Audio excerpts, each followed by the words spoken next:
SoSoBlessed and D Hill. I saw your video about piercings and tattoos, and I just had to come and make a response video. I didn't even want to type out my response. I wanted to actually come and get on cam. And so I'm hair all pulled back, no earring, just not dressed, still have my night clothes on. But I had to come and reply because, and I expected it. I've seen comments from your viewers before, and it's a blessed place, so I knew they're going to be all straight-laced Christians.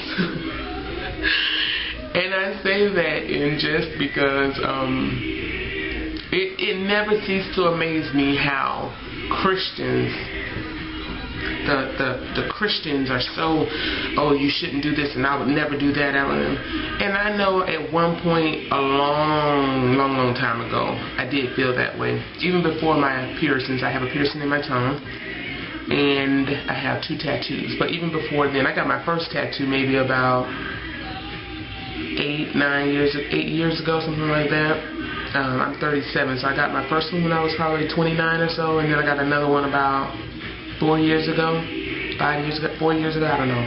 But it's been a while, and I was at least 29 or 30 when I got my first one. Anywho, my point is, I do think that what you want at 18, you might not want at 28 or whatever, but to each his own. If you get it, you get it. You suffer the consequences. Piercings, you can pierce and take out, and which is what I thought when I got my tongue pierced. You know what? Like my ears. I have 5 holes in my ears.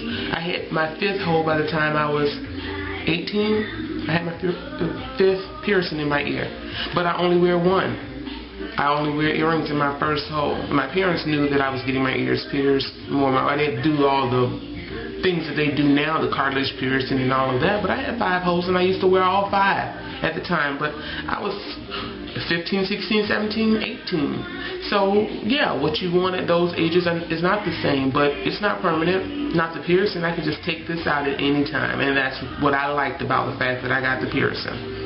The tattoos, no, but I got tattoos that I like.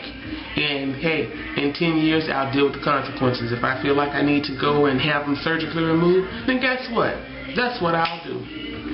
But now, do I agree with all of the tattoos all down your body and all everywhere? Is it for me? No.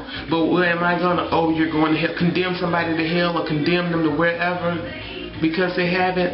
Nah, and so many people do that. You're so judgmental. And you know what? It surprises me none that when you go to church, or when we go to church or whatever, and we look around and we wonder where are all the people and why are they headed to the beat. And when we look around and wonder why the churches aren't full or people aren't coming, it's because who wants to come with something? God is already here.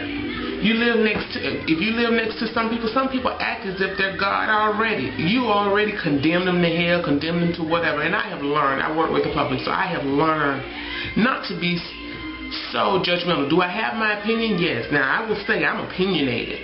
But am I judgmental? I try my best not to be. Because I figure to each his own, and every man for himself and Lord God for us all. I really do believe that, because I can sit back and say this and other and have my own preconceived notions about somebody I'm about to meet, and then they turn out to be totally opposite.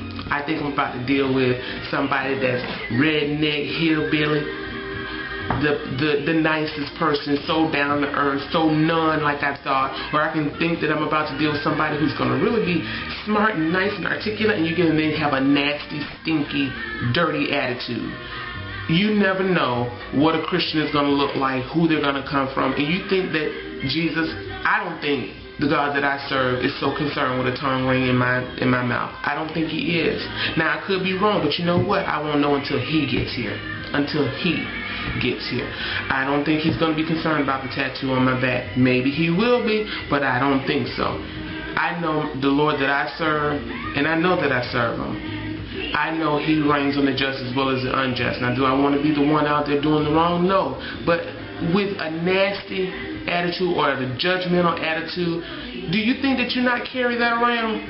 If you could put such, oh, you know, you shouldn't do this and you shouldn't do that, you think that people can't see that? So you want to save the whole world by condemning the world, by telling them what they can't do and what they cannot do and this and the other, instead of just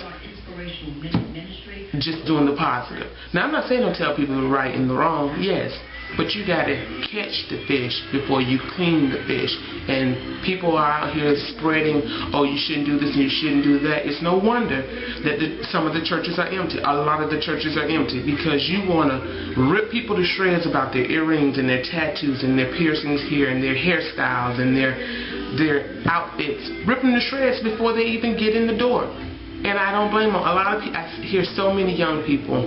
I hear a lot of people in general. No, I don't go to church. I don't want to go because people say so much. And sometimes I look and I really don't blame them. And why? It's because people are so judgmental.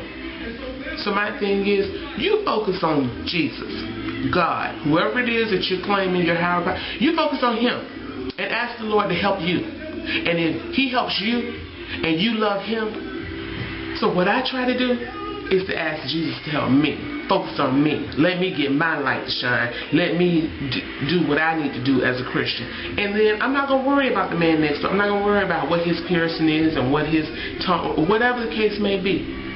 I'm not going to worry about it. I'm not going to worry about if he had 10 wives or 1 wife. I'm not going to worry about whatever it is that I look at as going to keep him away from heaven or whatever. I will let the Lord decide what that man's fate is. But in the meantime, I'm going to try my best to love him. I'm going to try and show him the Christian that's in me. And I'm going to try not to be holier than thou.